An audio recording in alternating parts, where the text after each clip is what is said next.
ಅದು ಪಾಕಿಸ್ತಾನದ ಪಾರ್ಟಿ ಕಾಂಗ್ರೆಸ್ಸಲ್ಲಿ ಹಿಂದೂಗಳ ಪಾರ್ಟಿ. ಕಾಂಗ್ರೆಸ್ ಅನ್ನೋದೇ ಹುಟ್ಟಿದ್ದೇ ಮುಸಲ್ರ ಸಲುವಾಗಿ. ಎಲ್ಲಿಯವರೆಗೆ ಭಾರತದಲ್ಲಿ ಮುಸ್ಲಿಂ ಇರ್ತಾರೆ ಈ ದೇಶದಲ್ಲಿ ಶಾಂತಿ ನೆಮ್ಮದಿ ಕಲ್ಲು ಹೋಗಿಯವರು ಇರೋರೇ.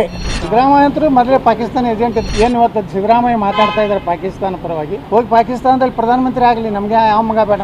ಆ ಪಾಕಿಸ್ತಾನ ಪ್ರಧಾನಮಂತ್ರಿಗಿಂತ ಹೆಚ್ಚು ಇವೊಂದು ನಮ್ಮ ಸಿದ್ದರಾಮಯ್ಯ ಸಾಹೇಬಂದು ತೋರಿಸ್ಲಕತ್ತಾರೆ. ಜನ ವಜ್ರೇ ಆಜಮ್ ಆಗಲಿ ಅಲ್ಲಿ ಇಲ್ಲೇ ಕೂತಾರೆ ಕರ್ನಾಟಕದಲ್ಲಿ. ಡಬಲ್ ಸ್ಟ್ಯಾಂಡರ್ಡ್ ರೀ. ಭಂಡಾರ ಹಚ್ಕೊಳಕ್ಕೆ ಒರೆಸ್ತಾರೆ, ಕುಂಕುಮ ಹಚ್ಲಕ್ಕೆ ಒರೆಸ್ತಾರೆ, ಕಬ್ಬಿಗೆ ಹಾಕೋದ್ರಿಂದ ಖುಷಿಲಿ ಹಾಕೋತಾರೆ. ಅದು ಪಾಕಿಸ್ತಾನದ ಪಾರ್ಟಿ ಕಾಂಗ್ರೆಸ್ಸಲ್ಲಿ ಹಿಂದೂಗಳ ಪಾರ್ಟಿ ಐತಿ. ಎಂದರೆ ಹಿಂದೂಗಳ ಪರವಾಗಿ ನೆಹರು ಹಿಡಿದು ಯಾರು ಮಾತಾಡ್ಯಾರ. ಕಾಂಗ್ರೆಸ್ ಅನ್ನೋದೇ ಹುಟ್ಟಿದ್ದೇ ಮುಸಲ್ರ ಸಲುವಾಗಿ. ಪಾಕಿಸ್ತಾನ ಒಡೆದು ಕೊಟ್ಟಿದ್ದೆ ಯಾಕೆ? ನೆಹರೂನ ಪ್ರಧಾನಮಂತ್ರಿ ಮಾಡಕ್ಕೆ ಗಾಂಧಿ ಮಾಡಿದ ತಪ್ಪು. ಅವಾಗನೇ ಗಾಂಧಿ ಮಾಡಿದ ತಪ್ಪು ಏನಂದ್ರೆ ಭಾರತದಿಂದ ಮುಸ್ಲಿಮ್ರು ಯಾರೂ ಹೋಗಬೇಡ ಅಂತ ಹೇಳಿದ್ದು. ಅಂಬೇಡ್ಕರ್ ಅವಾಗ ಹೇಳಿದ್ರು 42ರಲ್ಲಿ ಪಾರ್ಟಿಷನ್ ಪಾಕಿಸ್ತಾನದಾಗ ಏನು ಹೇಳಿದ್ರು? ಭಾರತದಲ್ಲಿರುವ ಕೊನೆಯ ಮುಸ್ಲಿಂ ಎಲ್ಲಿ ಹೋಗ್ಬೇಕು? ಪಾಕಿಸ್ತಾನಕ್ಕೆ ಹೋಗ್ಬೇಕು. ಪಾಕಿಸ್ತಾನದಲ್ಲಿ ಹಿಂದೂಗಳು ಭಾರತಕ್ಕೆ ಬರಬೇಕು. ಎಲ್ಲಿಯವರೆಗೆ ಭಾರತದಲ್ಲಿ ಮುಸ್ಲಿಂ ಇರ್ತಾರೆ ಈ ದೇಶದಲ್ಲಿ ಶಾಂತಿ ನೆಮ್ಮದಿ ಕಲ್ಲು ಹೋಗಿಯವರು ಇರೋರೇ.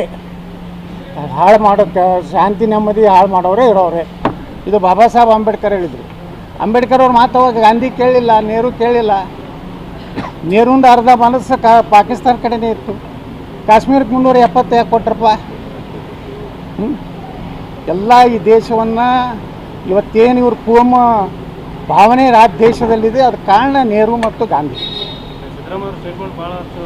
ಸಿದ್ದರಾಮಯ್ಯ ಅಂತೂ ಮೊದಲೇ ಪಾಕಿಸ್ತಾನ ಏಜೆಂಟ್. ಇದು ಏನು ಇವತ್ತು ಸಿದ್ದರಾಮಯ್ಯ ಮಾತಾಡ್ತಾ ಇದ್ದಾರೆ ಪಾಕಿಸ್ತಾನ ಪರವಾಗಿ. ಹೋಗಿ ಪಾಕಿಸ್ತಾನದಲ್ಲಿ ಪ್ರಧಾನಮಂತ್ರಿ ಆಗಲಿ, ನಮಗೆ ಯಾವ ಮಗ ಬೇಡ. ಆ ಪಾಕಿಸ್ತಾನ ಪ್ರಧಾನಮಂತ್ರಿಗಿಂತ ಹೆಚ್ಚು ಇವೊಂದು ನಮ್ಮ ಸಿದ್ದರಾಮಯ್ಯ ಸಾಹೇಬಂದು ತೋರಿಸ್ಲಕತ್ತಾರೆ. ಜನ ವಜ್ರೇ ಆಜಮ್ ಆಗಲಿ ಅಲ್ಲಿ ಇಲ್ಲೇ ಕೂತಾರೆ ಕರ್ನಾಟಕದಲ್ಲಿ. ಡಬಲ್ ಸ್ಟ್ಯಾಂಡರ್ಡ್ ರೀ. ಭಂಡಾರ ಹಚ್ಕೊಳಕ್ಕೆ ಒರೆಸ್ತಾರೆ, ಕುಂಕುಮ ಹಚ್ಲಕ್ಕೆ ಒರೆಸ್ತಾರೆ, ಕಬ್ಬಿಗೆ ಹಾಕೋದ್ರಿಂದ ಖುಷಿಲಿ ಹಾಕೋತಾರೆ. ಇಂಥವ್ರಿಂದ ಏನು ನಾವು ನಿರೀಕ್ಷೆ ಮಾಡ್ಲಕ್ಕ?